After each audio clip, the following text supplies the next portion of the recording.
Hey guys, today I will show you how can you make a bootable pendrive. In my previous video I showed you that how you can download Windows ISO from Microsoft legally. Today I will show you how can you make a bootable USB with it. First of all, you need to install a program named Rufus. You just have to search it on the web. As you can see, I already opened it in my browser.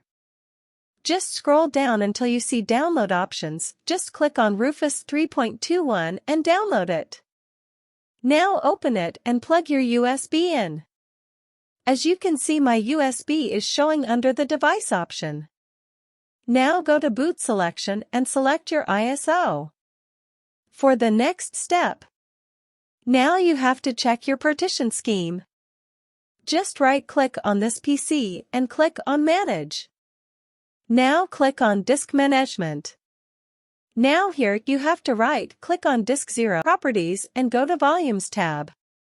Now you can see your partition style here. As you can see, my partition style is MBR, so I will select MBR on Rufus.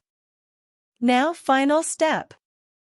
Just click Start and wait for the program to make a bootable pendrive for you. As long as this work is being done, you can surf your favorite website.